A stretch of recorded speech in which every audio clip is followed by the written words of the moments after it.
Era un grupo no muy homogéneo por las condiciones de que éramos 13, la mitad eran egresados de la licenciatura de la Universidad Díaz de León y la otra mitad pues ya éramos señores ya más grandes de edad, ¿no?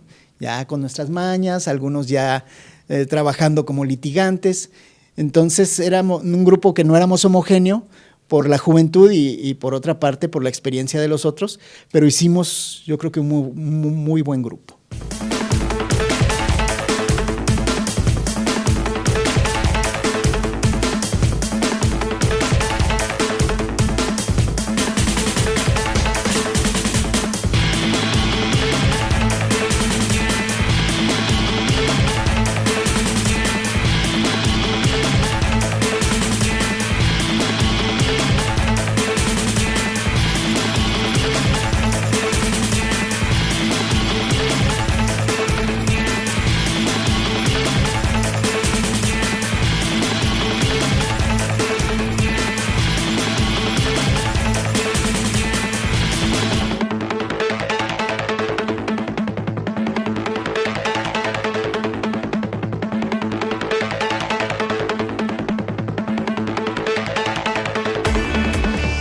Bueno, pues yo soy un tapatío, nací en 1968, un año así como que muy revolucionario en México, ¿no? Con las Olimpiadas, con los movimientos de la Ciudad de México de 1968. Y bueno, pues hijo de una familia sencilla, hijo de 2 comerciantes, hermano de otras 3 personas, 2 hombres y una mujer. Ya cuando hice ya mi propia familia, pues casado con 3 hijas. Y bueno, pues actualmente en espera de nietos, ¿no? Yo creo que muy bonito. Prácticamente todas las etapas de mi vida han sido bonitas, pero la infancia es algo muy especial, ¿no? Porque éramos 4 hijos, fuimos todos en escalerita. Cuando yo iba a cumplir 3 años, ya éramos 4. O sea, mi madre se aventó de corridito a todos y de alguna manera pues el problema era para los papás, ¿no? Los hijos ahí andábamos, fuimos muy chiqueados, sobre todo por mi padre que era como muy consentidor y nos dio muchas oportunidades, también pues una vida tranquila, sin lujos y excesos, pero sí desahogada, y nos dio estudios a todos y afortunadamente pues yo tengo un muy buen recuerdo de mi infancia, ¿no? Pero yo creo que algo travieso pero discreto. Siempre me gustó hacer travesuras, pero no me gustaba que pues se viera que yo era el que empezaba el relajo, ¿no? Creo que eso hasta la fecha. Entonces, pues no soy el que tira la piedra y esconde la mano, pero sí, pues trato muchas veces mejor de no aventar la piedra y sí ayudar a otros compañeros a que hagan su propio esfuerzo, ¿no? Pues sí, si le preguntan a mi mamá va a decir, no, él era bien portadito, ¿verdad? Sí era travieso, pero trataba de que en mis travesuras pues las disfrutara yo y no hacer travesuras a otras personas. Pues yo creo que ha sido etapas diferentes, era idéntico porque en la escuela siempre fui un niño discreto, en la primaria sobre todo, se han de acordar mis compañeros, no era muy destacado, no participaba mucho en algunas actividades, por ejemplo, en las deportivas. Yo creo que ya hasta 5º o 6º grado fue cuando me dio menos miedo jugar fútbol o jugar cosas que de pronto podían como exhibirte, ¿no? Yo creo que de niño era muy que te decía no te ensucies, ¿no? Y era como muy correcto, muy derechito. Pues no sé, a mí me gustó mucho, tuve la oportunidad. Coincide que a los 12 años nos cambiamos de casa a otro fraccionamiento y entonces pues era como que un pequeño ascenso, ¿no? Y coincide también con la etapa de la secundaria, que estaba en esa otra colonia, y luego coincide con la preparatoria privada a la que asistí también. Entonces fue como un complemento muy padre, porque ahí ya te desligas un poquito de los hermanos y entonces conoces a nuevas personas que son tus amigos, ¿no? O tus maestros que después conviertes en tus amigos. Sí, mi papá era el del negocio de material eléctrico acá en la zona de Obregón, de Javier Mina, y mi mamá lo apoyaba. Entonces hubo un tiempo en que los dos se dedicaban al negocio, luego a nosotros nos llevaban y de pronto afuera del comercio de material eléctrico, pues nosotros nos tocaba vender grasa para los zapatos o algún producto que de pronto mi mamá le veía la oportunidad para hacer negocio y lo vendíamos nosotros los niños, pero por iniciativa propia. Entonces acudíamos todavía hasta la adolescencia a acompañar a mi padre. Se llegó a cambiar de el local de distintos lugares y así fue como nos dedicábamos un poquito al comercio. Pues mi padre muy consentidor, no recuerdo ninguna ocasión que nos haya pegado a ninguno de los cuatro. Mi mamá era un poco más dura, era la que pues tenía la responsabilidad en casa y todavía trabajaba. Y pues eran otros tiempos, ¿no? Ahora seguramente muchos hijos no les pegan porque la mamá no está en todo el día. Mi mamá sí nos corregía, eso de la chancla voladora, que ahora pues ya traen chip y ya traen USB y traen el geolocalizador, pues no existía, pero sí nos atinaba. Mi padre falleció cuando tenía yo 20 años, entonces de alguna manera había que apoyar a la situación en la familia. Teníamos afortunadamente un comercio, yo me dediqué un poquito a la cuestión de trabajar en un negocio de material eléctrico, que era lo que hacía mi padre. Con el tiempo, pues a mí me atrajo mucho lo de los medios de comunicación y poco a poco fui descuidando el negocio y mi madre decidió cerrarlo, darme la oportunidad de hacer lo que yo quería. Si se refiere a nombres, pues no quiero omitir a ninguno, ¿verdad? Pero sí hay maestros favoritos. Todos eran con doctorado, eran sobre todo muy humanos, con mucho conocimiento y que no tenían egoísmo al compartirlo.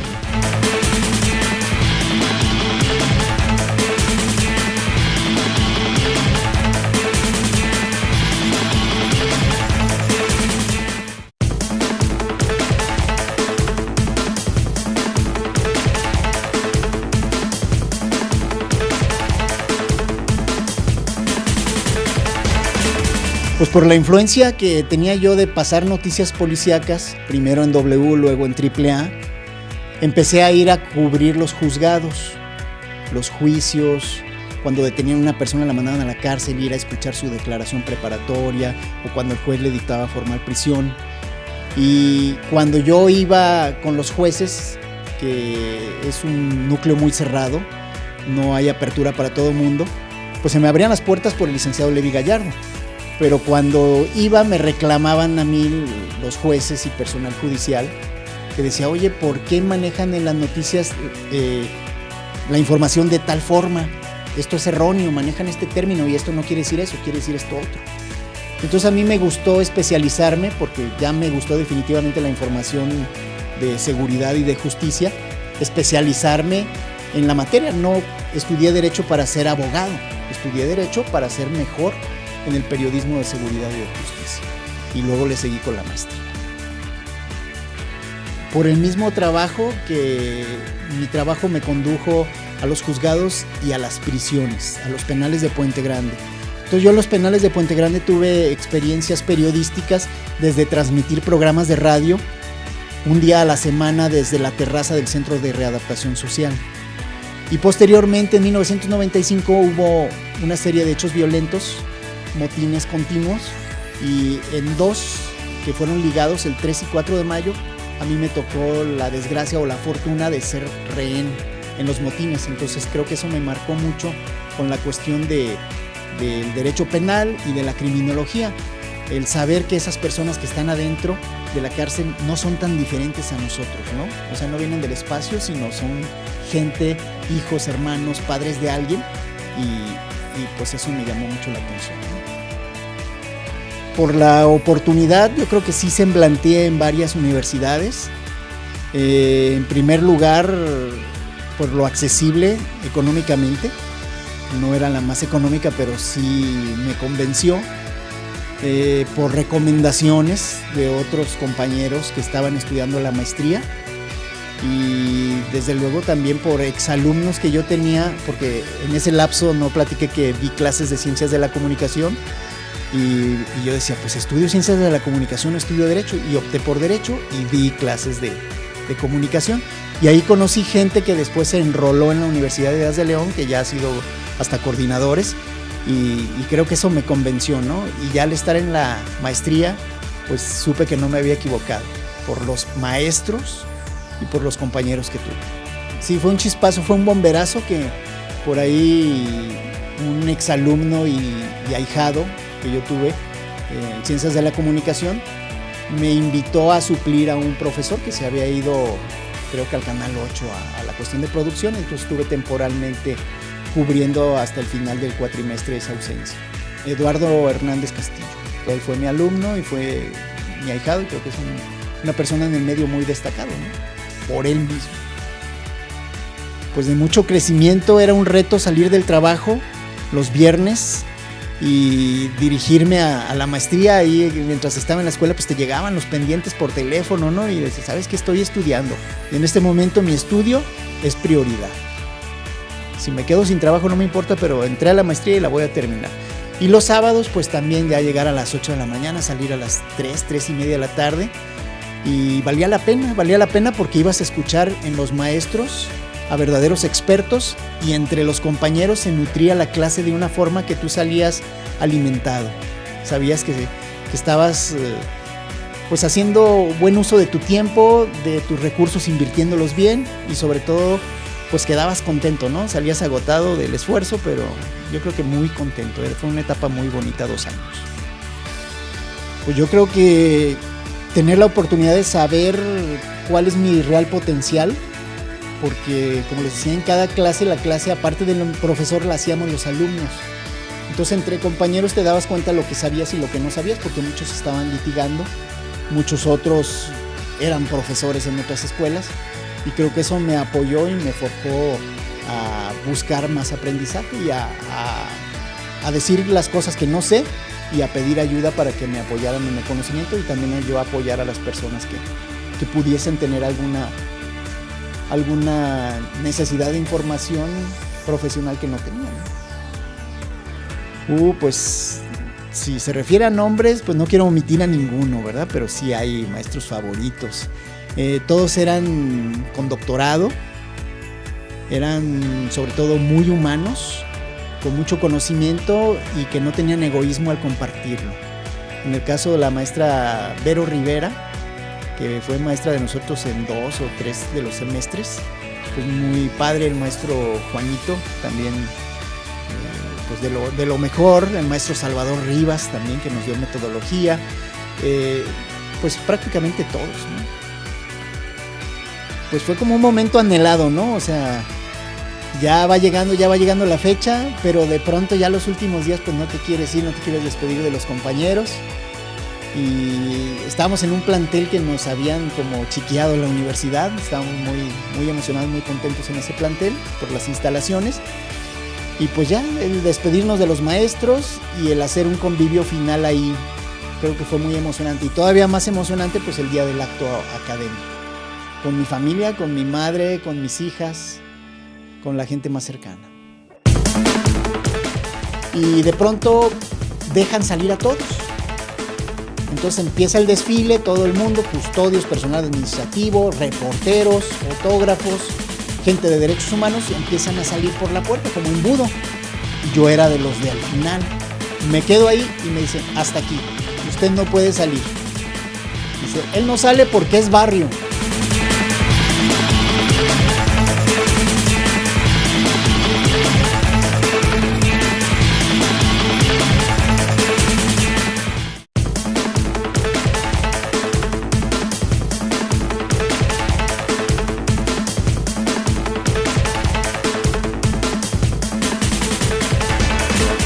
Hubo un lapso, yo en 87 terminé la preparatoria.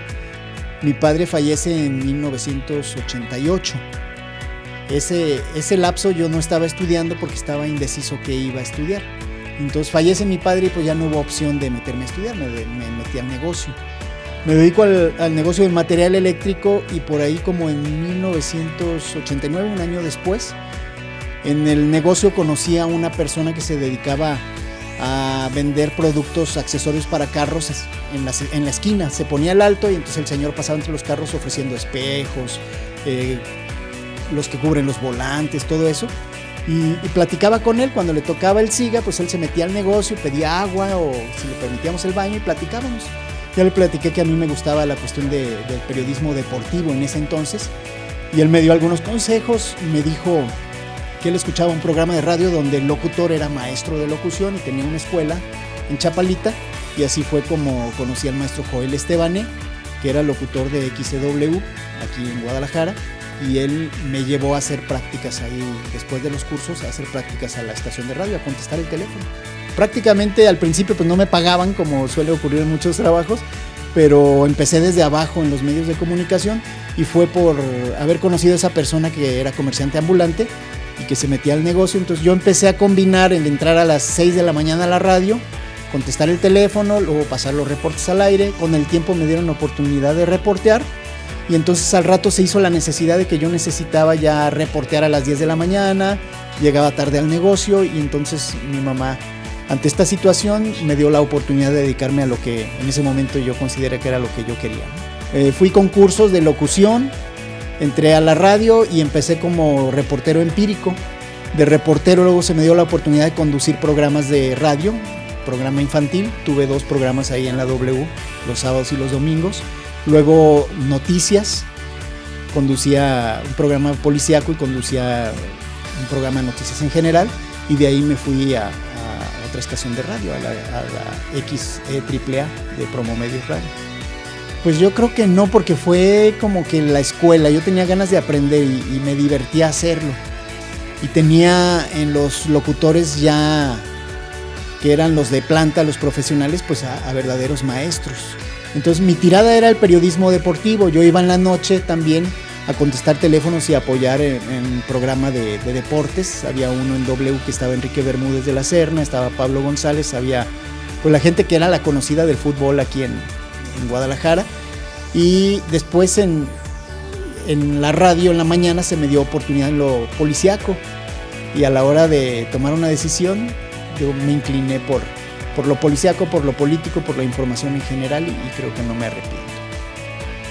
Pues yo veía como lo deportivo como divertido, ¿no? O sea, pues a mí me divierte, me gusta el fútbol, yo quiero hacerlo. Quería un micrófono para decir lo que yo pensaba de los equipos. Y ya después en el otro periodismo pues era como más serio, sentía yo más responsabilidad. Yo creo que la tienen igual, pero yo sentía más responsabilidad. Y mi prueba de fuego fue un noticiero donde no estaba el titular, que era el licenciado Edgardo Levi Gallardo, que tenía el mayor rating de Guadalajara en la radio, entre hablada y comercial, y me queda la responsabilidad de conducir el noticiario policíaco. Y la noticia principal era que había muerto la esposa del gobernador de Jalisco en un accidente aéreo.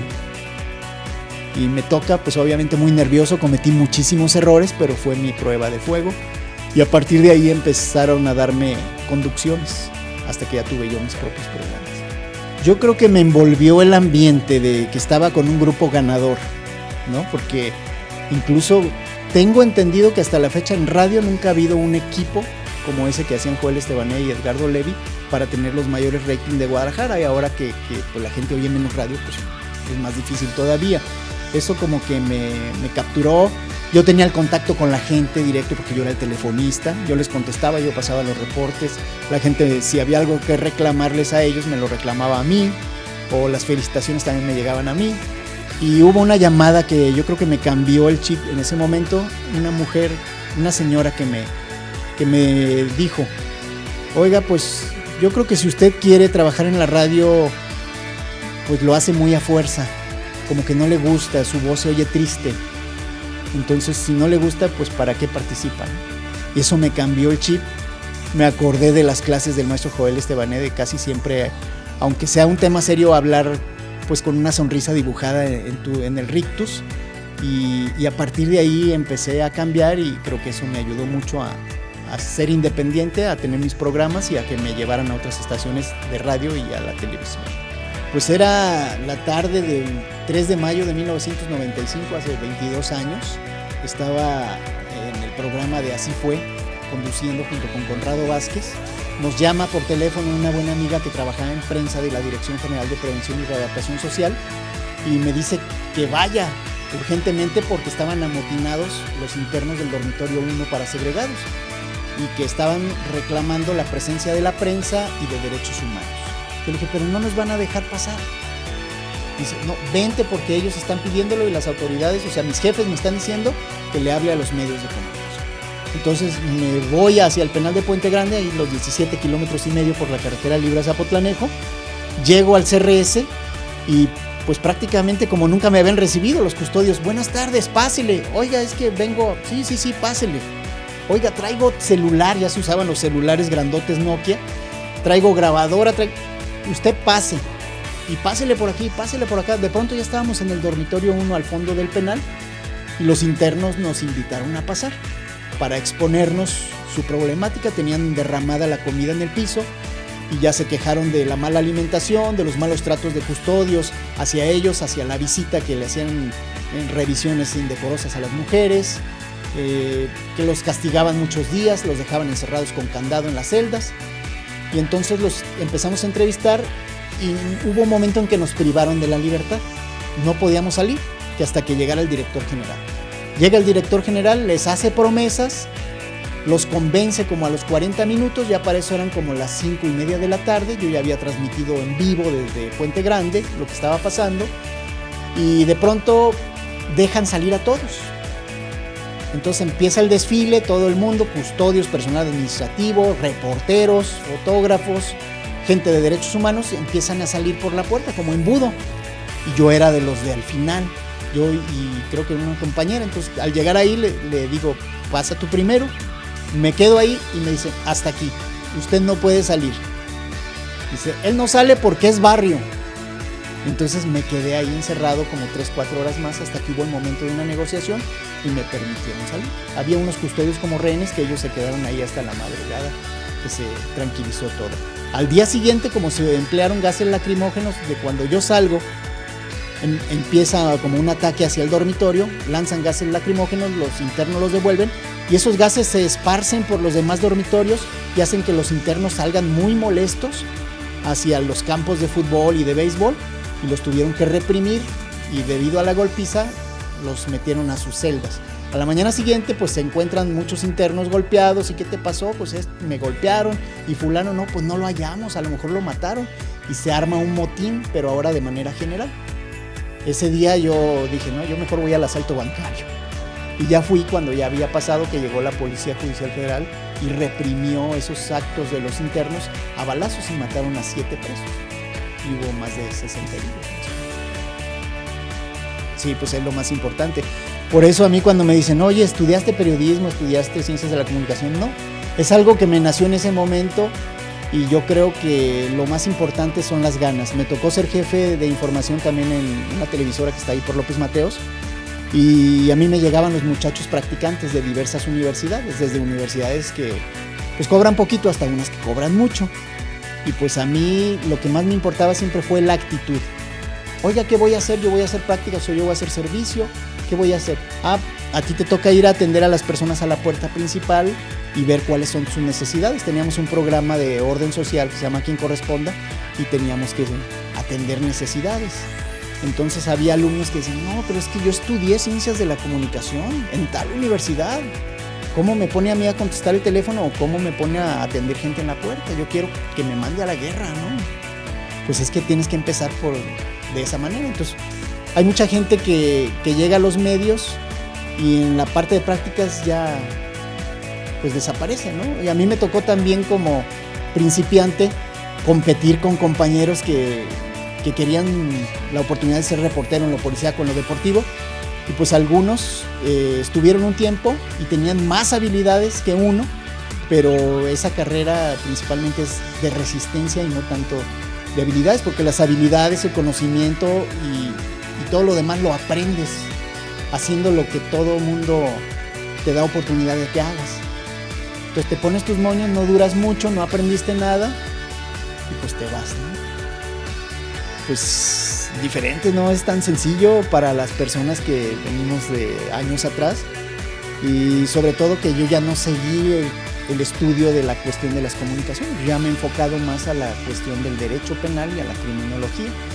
Entonces pues no es tan sencillo, creo que pues en el momento en que llegó el celular era fácil los celulares grandotes, las contingencias, los hechos, pues me tocó lo del Cardenal en el aeropuerto, me tocaron balaceras, y a través del celular y a través de, en los radios, en las unidades móviles teníamos radio de banda civil, también se conectaba al aire, pues era sencillo.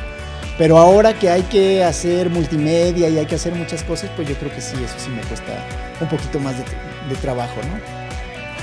Pues muy convulso, creo que está cada vez más difícil la cuestión de la seguridad, la cuestión de los empleos, la cuestión de el fortalecimiento de la familia. Creo que ahí es donde se ha debilitado un poquito nuestra sociedad, y eso ha lanzado a muchos chicos a que no sepan cuál va a ser su futuro y que a veces se lo quieran forjar por sí mismos y puedan irse de una manera desorientada. Creo que así veo yo en nuestro país actualmente. Esfuerzos no los óptimos, y en cuestión de política pues mucha corrupción. Yo creo que como una buena persona, como un buen padre, como un buen hijo y como un buen amigo.